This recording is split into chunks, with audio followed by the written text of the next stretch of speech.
దేశవ్యాప్తంగా మహాత్మా గాంధీ 155వ జయంతి వేడుకలు ఘనంగా జరుగుతున్నాయి. బాపూజీ జయంతి సందర్భంగా ఆయన విగ్రహానికి నివాళులర్పిస్తున్నారు నేతలు. సికింద్రాబాద్ ఎంజీ రోడ్డులోని గాంధీ విగ్రహానికి పూలమాల వేసి నివాళులర్పించారు కేంద్ర మంత్రి కిషన్ రెడ్డి. ఆ తర్వాత స్వచ్ఛతా పఖ్వాడా కార్యక్రమంలో పాల్గొన్నారు. అధికారులు నేతలతో కలిసి రోడ్లను ఊడ్చారు.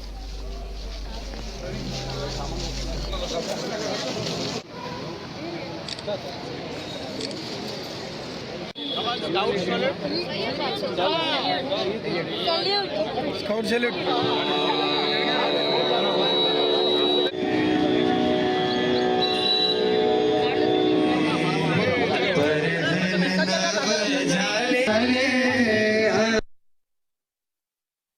అనేక కార్యక్రమాలు చేపడుతున్నాము. అందులో భాగంగా ఈ యొక్క స్వచ్ఛ భారత్, ఇది స్వచ్ఛ భారత్ అంటే స్వాస్థ్య భారత్ కాబట్టి స్వచ్ఛ భారత్ అంటే శ్రేష్ఠ భారత్.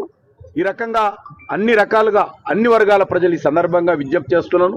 ఇది ఒకరోజు చేసే కార్యక్రమం కాదు.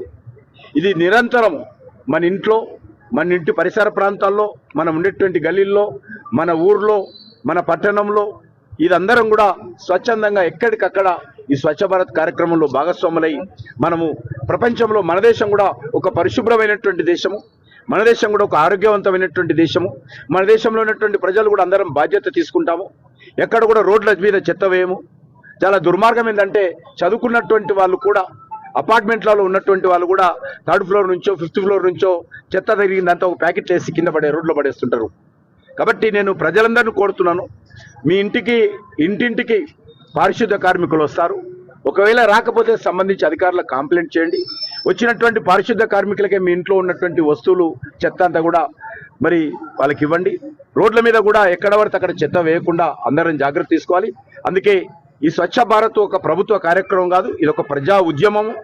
ఈ ప్రజా ఉద్యమంలో అందరూ కూడా పాల్గొనాలి.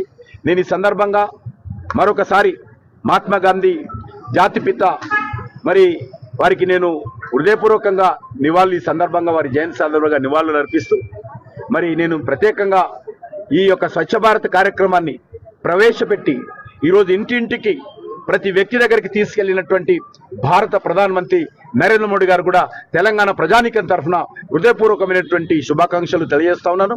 భవిష్యత్తులో ఇదే స్ఫూర్తితో నరేంద్ర మోడీ గారి నాయకత్వంలో మనందరం కూడా స్వచ్ఛ భారత్ కార్యక్రమంలో రాజకీయాలకు అతీతంగా, మతాలకు అతీతంగా, ప్రాంతాలకు అతీతంగా, భాషకు అతీతంగా, కులాలకు అతీతంగా, ధనిక పేద అని తేడా లేకుండా తరగతి గదిలో చదువుకున్నటువంటి సామాన్య విద్యార్థి నుంచి IAS IPS వరకు కూడా అందరం కూడా ఈ స్వచ్ఛ భారత్ విషయంలో ఒక ఉద్యమం లాగా, ఒక మిషన్ మోడులో పాల్గొనాల్సిందిగా అందరికీ ఆహ్వానం పలుకుతా ఉన్నాం.